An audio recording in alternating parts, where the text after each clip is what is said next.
Chapter 11. The Multiplier.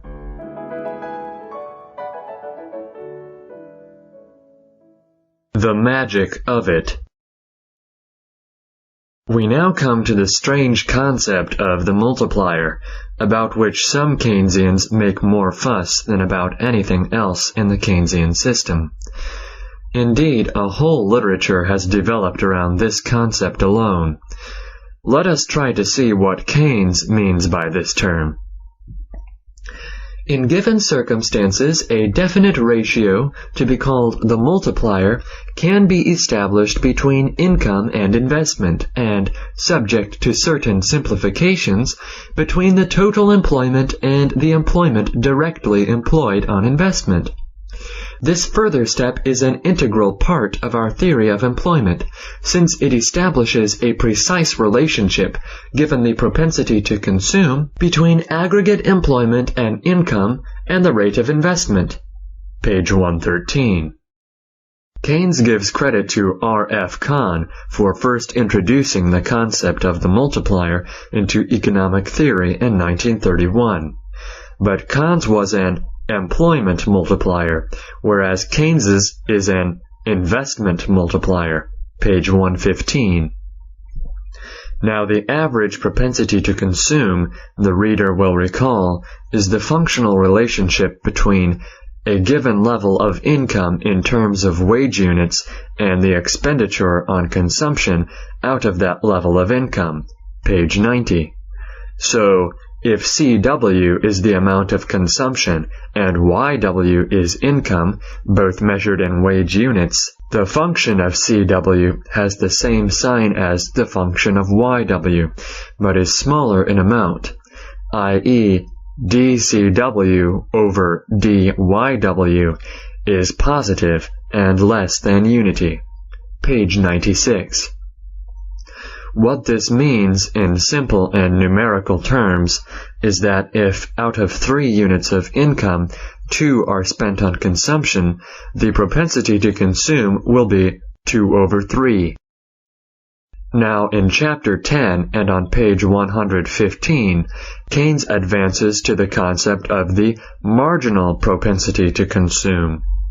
He defines this, however, by precisely the same mathematical expression and notation as he has previously used to express what he now calls the average propensity to consume. Videlicet dCW over dYW. Page 115. The marginal propensity to consume is the relation of the increase in consumption to the increase in real income when the income of the community increases. The reader might not be inclined to imagine, at first glance, that either the average propensity to consume or the marginal propensity to consume was a matter of much importance so far as the business cycle or the extent of employment was concerned. Keynes simply tells us that out of a given amount of income, or of increase of income, some, but not all of it, will be spent on consumption, and some, but not all of it, will be saved. Now, economists have long pointed out that the greater the percentage of the national income that is saved and invested, the more rapid, other things being equal, will be the growth in production, and the more rapidly, therefore, will the real level of income in the community rise. But just how any significant discovery concerning fluctuations in business and employment could follow from the truism that people will spend something and save something out of their incomes, it is difficult to see. Yet Keynes does think he gets a magical result from this truism. The marginal propensity to consume is of considerable importance because it tells us how the next increment of output will have to be divided between consumption and investment. Page 115. And from this, Keynes derives the magic investment multiplier, K. It tells us that when there is an increment of aggregate investment, income will increase by an amount which is K times the increment of investment. Page 115. Let us try to find in plainer language what it is that Keynes is saying here. He explains on the next page. It follows, therefore, that if the consumption psychology of the community is such that they will choose to consume, e.g., 9/10 of an increment of income, then the multiplier K is 10, and the total employment caused by, e.g., increased public works will be 10 times the primary employment provided by the public works themselves. Pages 116 through 117. What Keynes is saying, among other things, is that the more a community spends of its income and the less it saves, the faster will its real income grow. Nor do the implications of its own logic frighten him. If a community spends none of its additional income from, say, the increased public works, but saves all of it, from the public works will give only the additional employment that they themselves provide, and that will be the end of it. But if a community spends all of the additional income provided by the public works, then the multiplier is infinity. This would mean that a small expenditure on public works would increase income without limit, provided only that the community was not poisoned by the presence of savers. Keynes does not hesitate to accept this deduction, but he accepts it in a peculiar form. If, on the other hand, they, the community, seek to consume the whole of any increment of income, there will be no point of stability, and prices will rise without limit. Page 117. But just how did prices get into it? The propensity to consume and the multiplier, we have been assured up to this point, are expressed in terms of wage units, which, Keynes assures us, means real terms and not money terms. Why didn't we hear anything about the effect on prices until we got to an infinite multiplier? This leads us to still another peculiarity of Keynesian economics, which we shall examine at a later point, which is the assumption that increased activity and employment have no significant effect on prices and wages until full employment is reached. And then everything happens at once. Only then does true inflation set in. It is true, however, that the implications of their logic do frighten Keynes and the Keynesians just a little bit. Their multiplier is too good to be true. Moreover, when their schemes are tried, and their multiplier does not miraculously do its multiplying, they badly need an alibi. This is supplied by the doctrine of leakages. Among the most important of these leakages are the following. 1. A part of the increment of income is used to pay off debts. 2. A part is saved in the form of idle bank deposits. 3. A part is invested in securities purchased from others, who in turn fail to spend the proceeds. 4. A part is spent on imports, which does not help home employment. 5. A part of the purchases is supplied from excess stocks of consumer goods, which may not be replaced. By reason of leakages of this sort, the employment process peters out after a while. Not fixed or predictable. I have said that a whole literature has developed around this concept of the multiplier. There are many different concepts, in fact.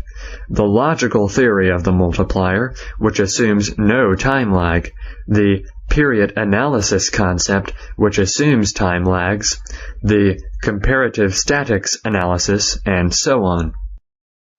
Immense ingenuity has gone into the mathematical development of these theories, but if the reader wishes to economize his time before he plows through the monographs of the multiplier addicts, he will ask a few simple questions. What reason is there to suppose that there is any such thing as the multiplier, or that it is determined by the propensity to consume, or that the whole concept is not just a worthless toy, the kind of thing made depressingly familiar by monetary cranks? There are, in fact, so many things wrong with the multiplier concept that it is hard to know where to begin in dealing with them. Let us try to look at one probable origin of the concept. If a community's income, by definition, is equal to what it consumes plus what it invests, and if that community spends 9/10 of its income on consumption and invests 1/10, then its income must be 10 times as great as its investment. If it spends 19/20 on consumption and invests 1/20, then its income must be 20 times as great as its investment.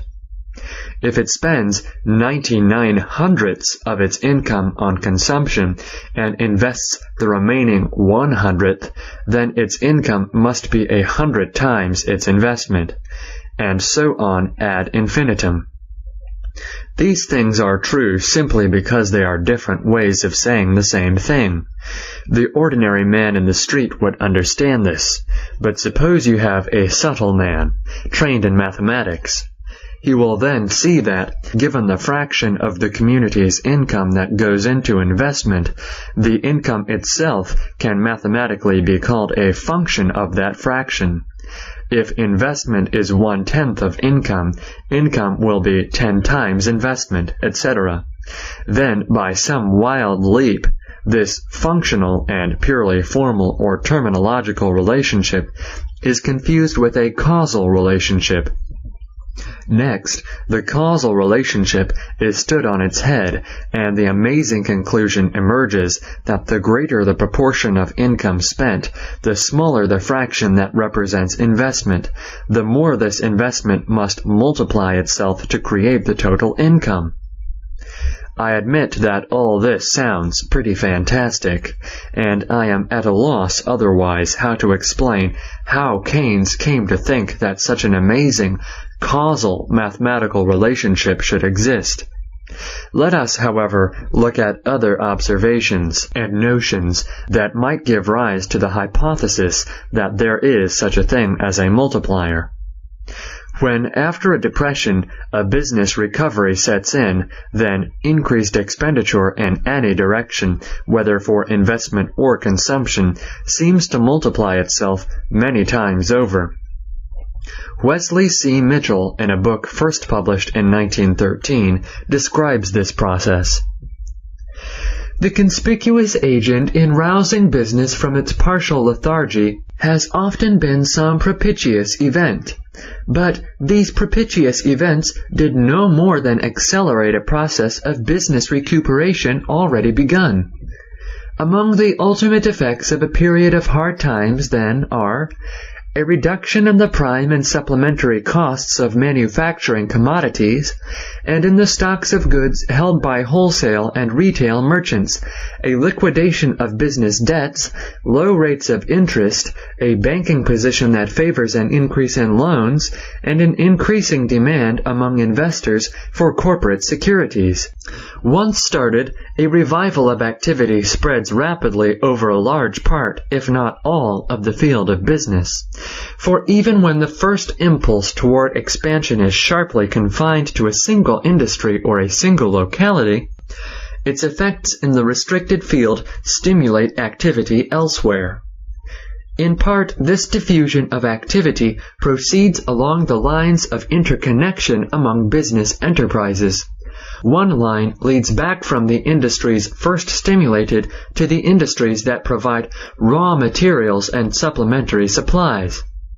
Another line leads forward to the chain of enterprises that handle the increased output of commodities.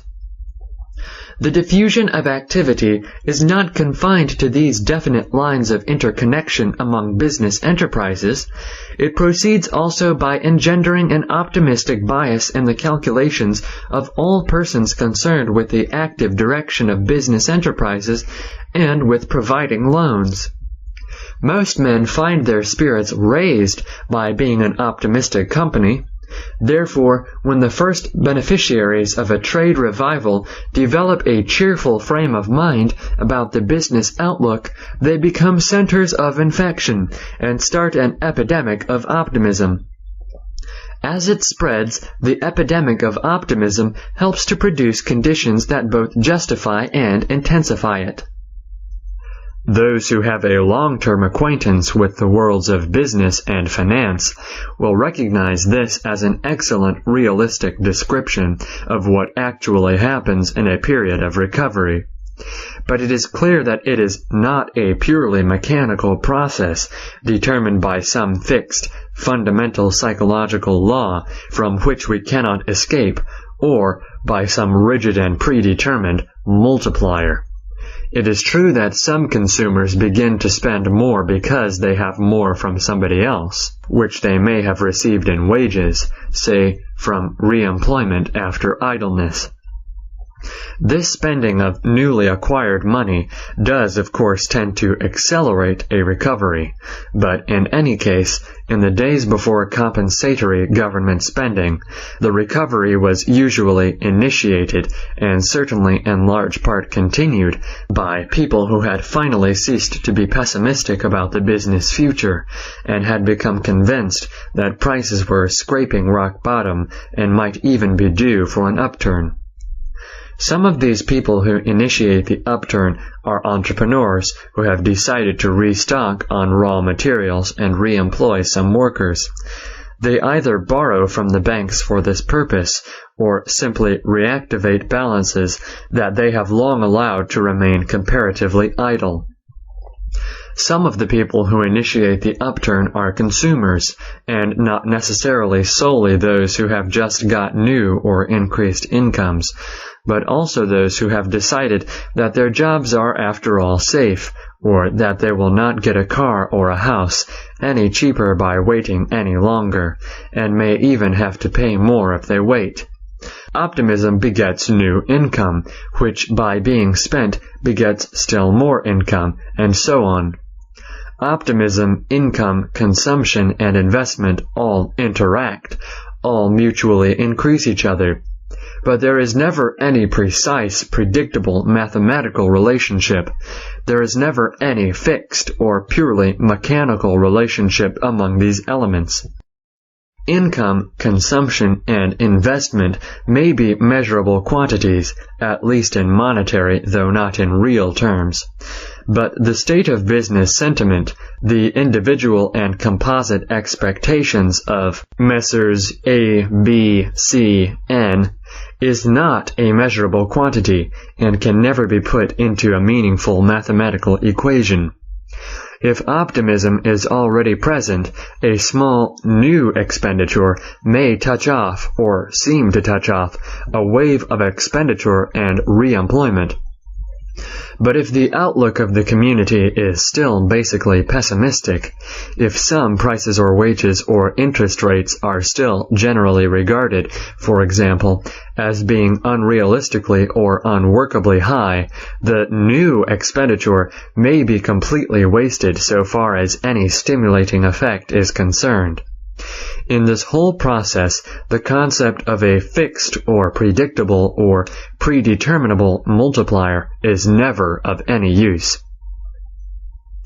Saving and investment again. Keynes consistently fails to provide convincing deductive reasons for any of his leading propositions or laws. Nor does he compensate for this by offering any statistical proof of them, or even providing any prima facie statistical presumption in their favor. Instead, he gives us something like this.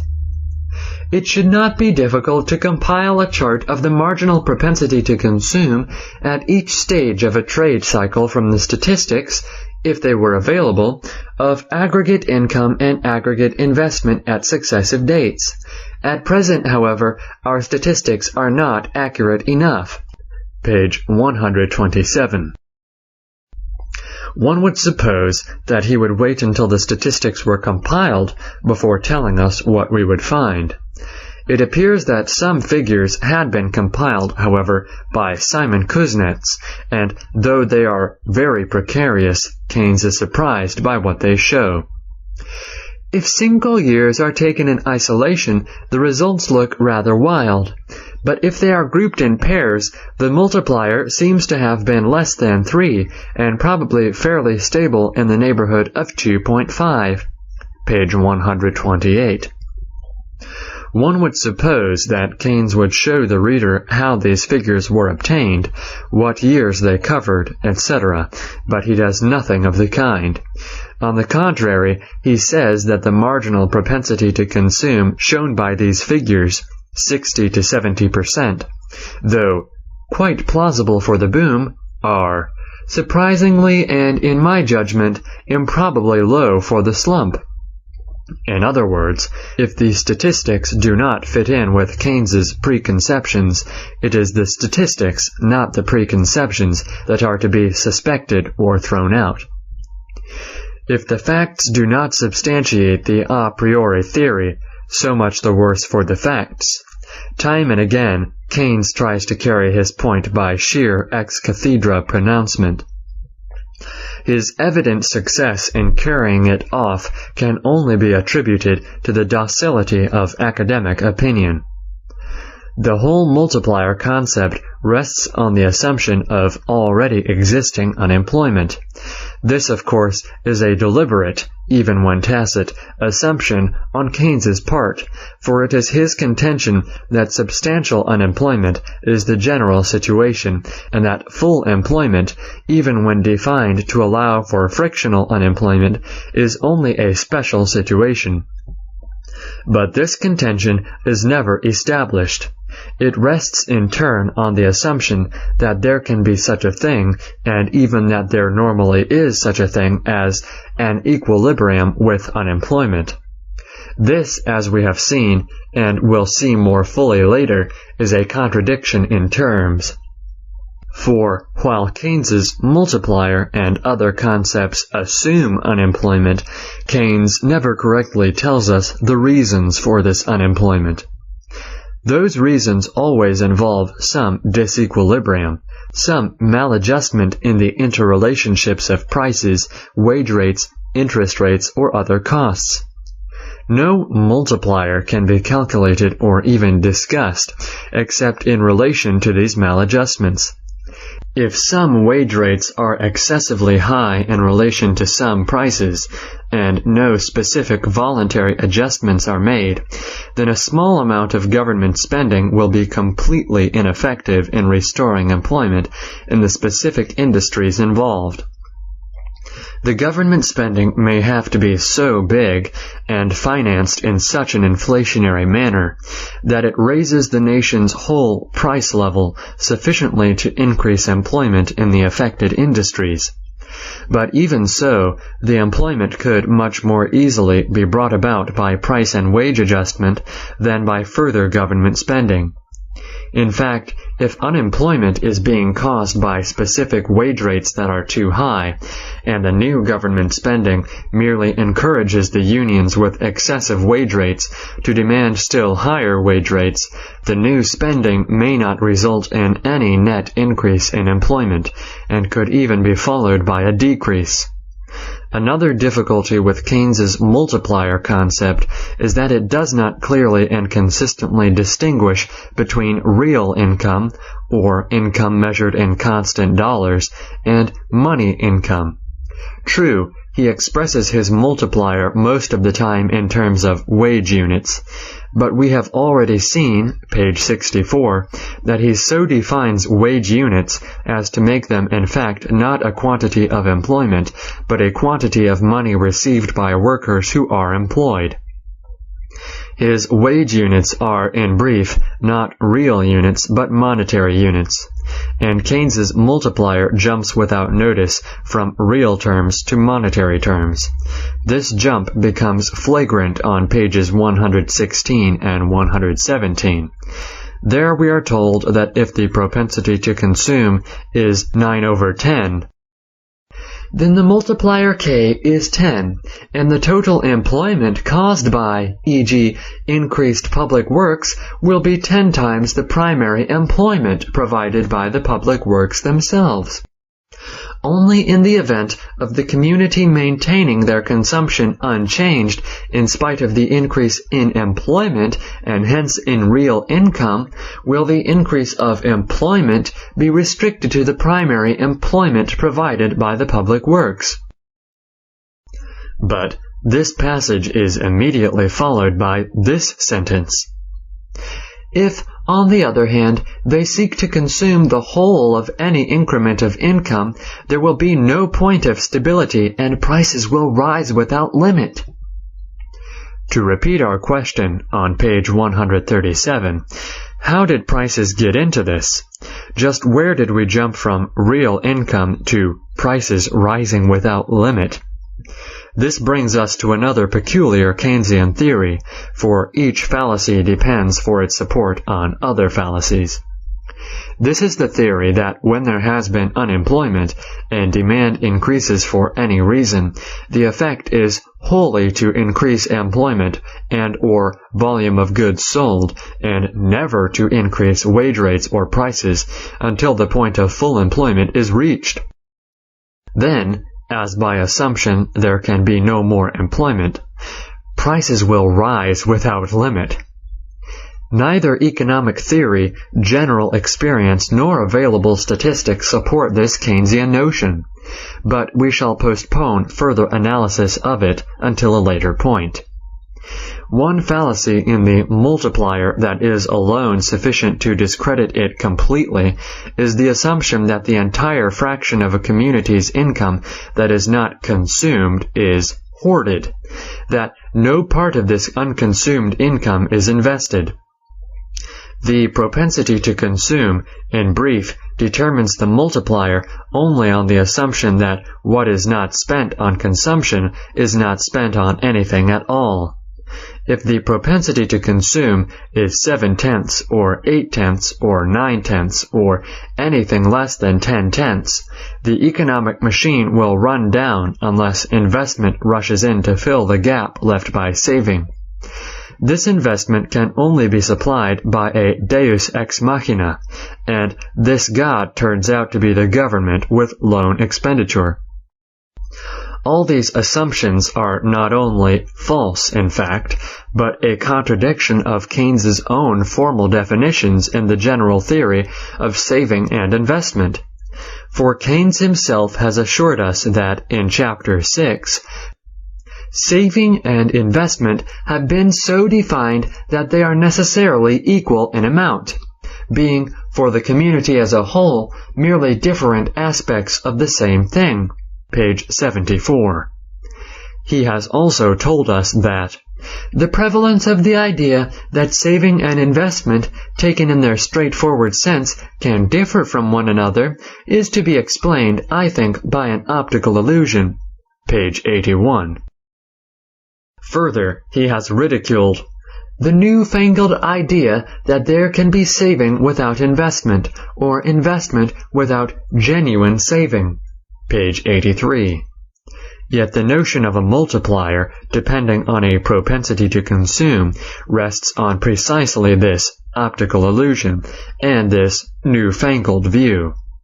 It rests on the assumption that there can be saving without investment. What is involved here is partly a question of fact and partly a question of definition. If we define saving as including both money and goods, and investment as including both money and goods, the goods in both cases being measured in current money prices, then saving and investment are at all times necessarily equal and, in fact, merely two names for the same thing. On these definitions, the terms savings and investment could be freely interchanged in any context without change of meaning, or a common term such as unconsumed output could be substituted for either or both. But if we define savings exclusively in terms of money, or even of goods plus money, and if we define investment exclusively in terms of capital goods, either in real terms or at given prices, then there can frequently be discrepancies between saving and investment. Here is where the newfangled view has its importance. For when investment, by these definitions, exceeds genuine saving, there must be inflation, and when saving exceeds investment, by these definitions, there must be deflation. In fact, only on the assumption that investment without saving means that new money and credit has been created, and saving without investment means that some former money and credit has been retired or destroyed, is the discrepancy between saving and investment possible. With a constant money and credit supply and constant prices, saving and investment, even on these second definitions, must be equal. And they must be equal at every moment under all conditions, of course, if saving money is defined and treated as investing in money. But Keynes's propensity to consume concept and multiplier concept would be meaningless unless he used the terms savings and investment not as he has defined them in the general theory, but rather as he defined them in his repudiated definitions in the treatise on money. He assumes that there can in fact be saving without investment and investment without saving. And he makes this assumption in an extreme degree, to which nothing in the real world corresponds, for his propensity to save depends, for its alleged deflationary effects, on the tacit assumption that no part of savings is invested. His magically rejuvenating multiplier, to work out perfectly, assumes that this new investment comes into being without savings.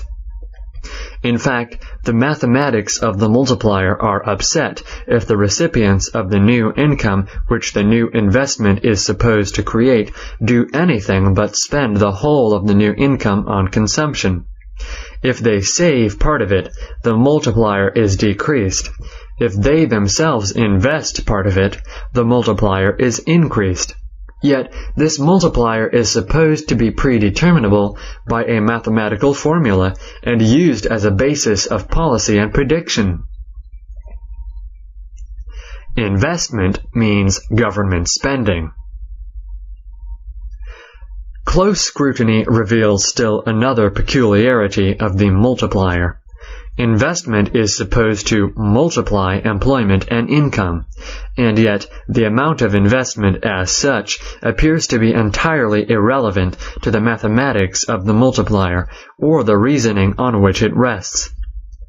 For, in connection with the multiplier, and indeed most of the time, what Keynes is referring to as investment really means any addition to spending for any purpose. Keynes shows not the slightest interest in real purpose of real investment, which is to increase productivity, both in quantitative and in qualitative terms, and to reduce costs. All he is interested in is additional spending for any purpose to produce his multiplier effects. By investment, when he speaks of the multiplier, he means government spending, on no matter what, as long as it creates additional money. This last idea is never explicitly introduced, but is constantly implied. Loan expenditure, he declares, page 128, even if wasteful, may nevertheless enrich the community on balance. And then he explains in a footnote, "It is often convenient to use the term loan expenditure to include both public investment financed by borrowing from individuals and also any other current public expenditure which is so financed. Thus, loan expenditure is a convenient expression for the net borrowings of public authorities on all accounts, whether on capital account or to meet a budgetary deficit." What is really necessary to get the multiplier effect, in short, when we start calling things by their right names, is not investment but inflation. Investment is irrelevant to the multiplier, if To take another illustration, we find that the community is spending only 11/12 of its income on goods whose names begin with the letters A to W, inclusive.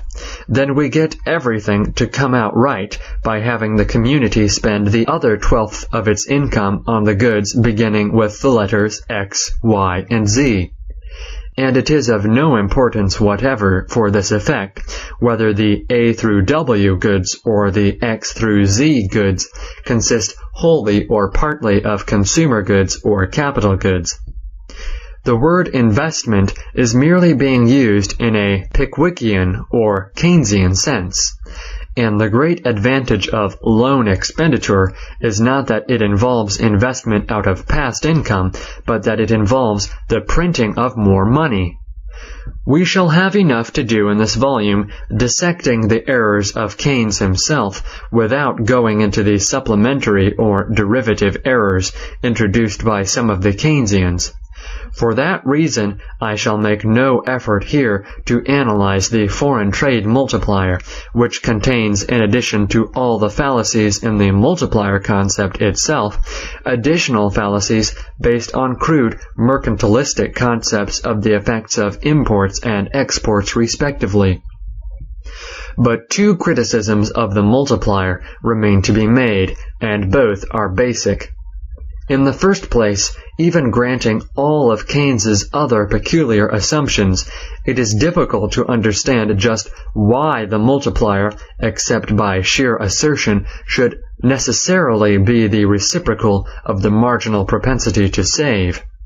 If the marginal propensity to consume is 9/10, we are told the multiplier is 10. Why? How? We have already tried to guess, page 139, how Keynes might have arrived at this astonishing notion. But let us take an imaginary illustration. Ruritania is a Keynesian country that has a national income of $10 billion and consumes only $9 billion. Therefore, it has a propensity to consume of 9/10. But as in some way it manages to save 10% of its income without investing the 10% in anything at all, it has unemployment of 10%. Then the Keynesian government comes to the rescue by spending not $1 billion, but only $100 million on investment. For as the multiplier is 10, because Keynes has written out a mathematical formula which makes it 10 when the marginal propensity to consume is 9/10, this $100 million worth of direct new employment somehow multiplies itself to $1 billion of total new employment to fill the gap. And lo, full employment is achieved. Expressing this in terms of employment, we might say, when the propensity to consume of Ruritania is 9/10, then, unless something is done about it, only 9 million of Ruritania's working force of 10 million are employed. It is then simply necessary to spend enough to employ directly 100,000 more persons, and their spending in turn will ensure a total additional employment of 1 million. The question I am raising here is simply why such a relationship between the marginal propensity to consume and the multiplier is supposed to hold. Is it some inevitable mathematical deduction? If so, its causal inevitability somehow escapes me. Is it an empirical generalization from actual experience? Then why doesn't Keynes condescend to offer even the slightest statistical verification? We have already seen that investment, strictly speaking, is irrelevant to the multiplier, that any extra spending on anything will do. We have already illustrated this by dividing commodities into those beginning with the letters from A to W, and those beginning with the letters X, Y, and Z. But a still further reductio ad absurdum is possible.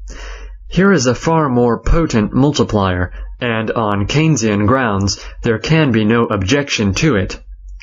Let y equal the income of the whole community. Let r equal the reader's income. Let v equal the income of everybody else. Then we find that v is a completely stable function of y, whereas your income is the active, volatile, uncertain element in the social income. Let us say the equation arrived at is v equals 0.99999y, then y equals 0.99999y plus r. 0.00001y equals r. Therefore, y equals 100,000 r.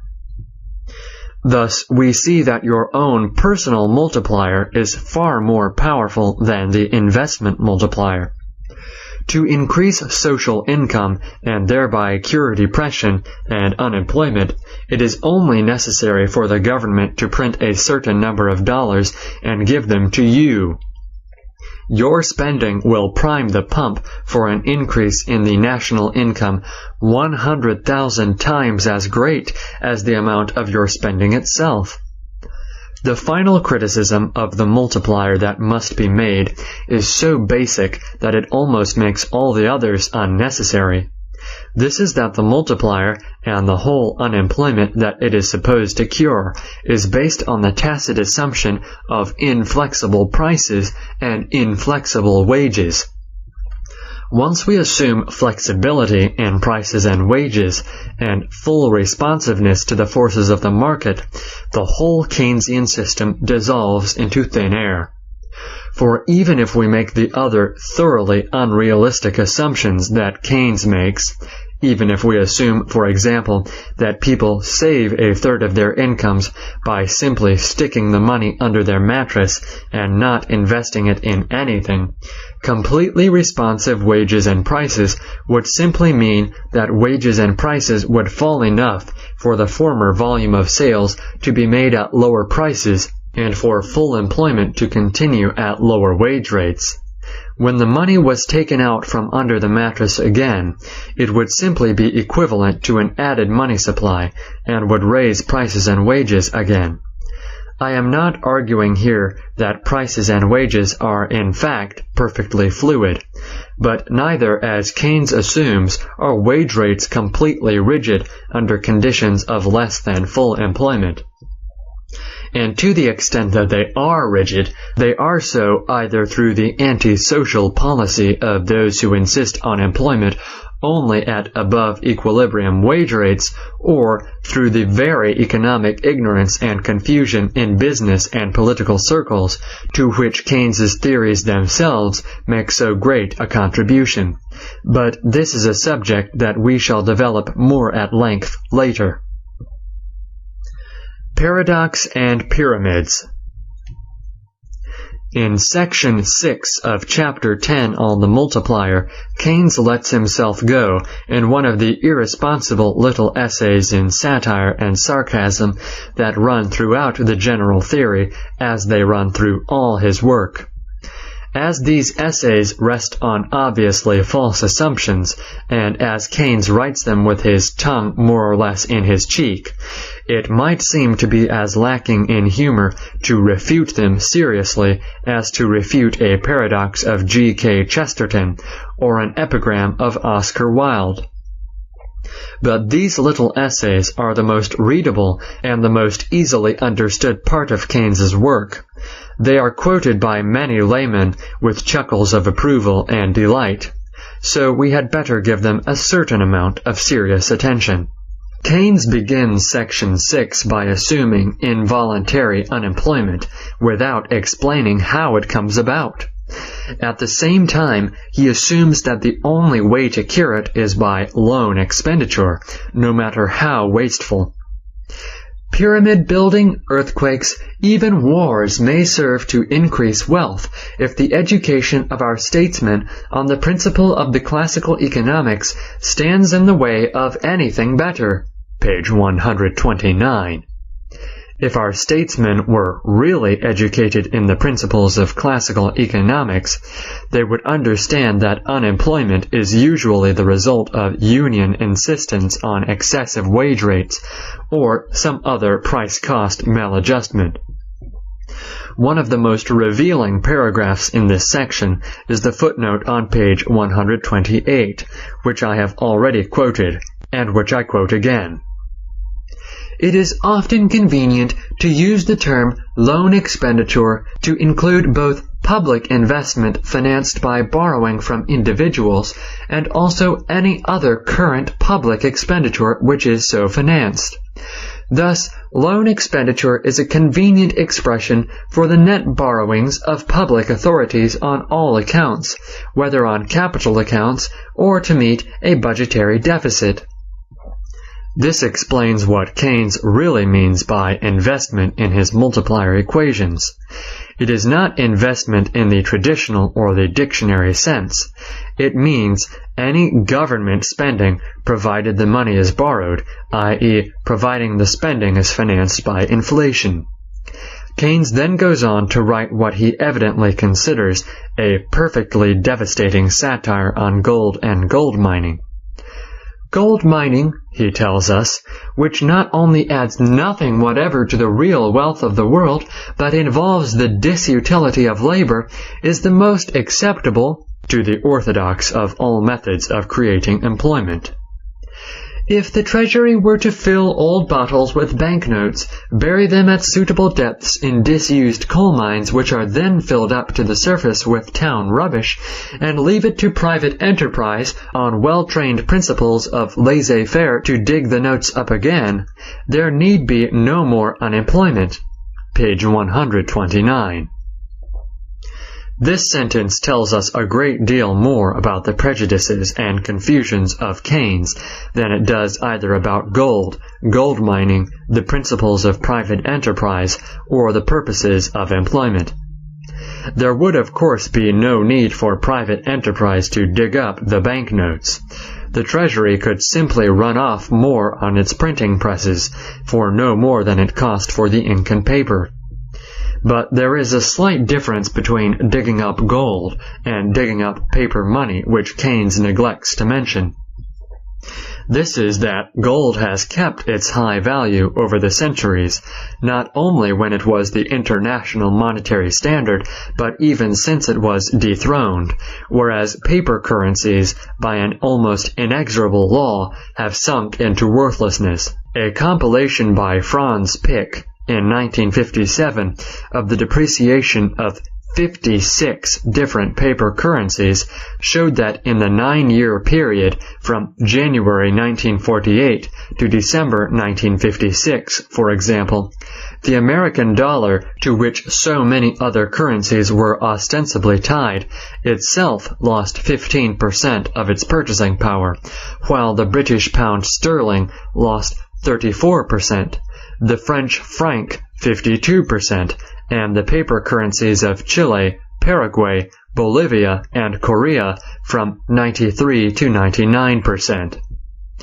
The reason for this difference is that the quantity of gold that could profitably, i.e., with a surplus of proceeds over costs, be dug up and refined depends on natural factors largely beyond human control, whereas the amount of paper dollars that are printed or that would be buried and then dug up under Keynes's scheme would depend solely on the caprice of the politicians or monetary authorities in power. Keynes proceeds to patronize gold mines further. He tells us that they are of the greatest value and importance to civilization because gold mining is the only pretext for digging holes in the ground which has recommended itself to bankers as sound finance. Page 130. Only? One can think also of oil wells, water wells, canals, subways, railway tunnels, house foundations, quarries, coal mines, zinc, lead, silver, and copper mines, but it seems a pity to spoil the noble lord's rhetoric. It is one of Keynes's fixed convictions, as it was of the churchmen and philosophers of the Middle Ages, that gold is absolutely worthless and sterile. Ancient Egypt was doubly fortunate, and doubtless owed to this its fabled wealth, he writes, in that it possessed two activities, namely pyramid building as well as the search for precious metals, the fruits of which, since they could not serve the needs of man by being consumed, did not stale with abundance. Page 131. Keynes did not think that gold had value because he could not understand the source of its value. The fact that nearly all men through the ages have valued gold only indicated in Keynes's eyes that they were incurably stupid. But perhaps the stupidity is with the critics of gold. It is true, as those critics are always insisting, that you cannot eat or wear it. But it is more satisfactory than custard pies or overcoats as a medium of exchange. And it is enormously more satisfactory as a medium of exchange and a store of value, as we shall see, than paper money issued in accordance with the political pressures or bureaucratic whim.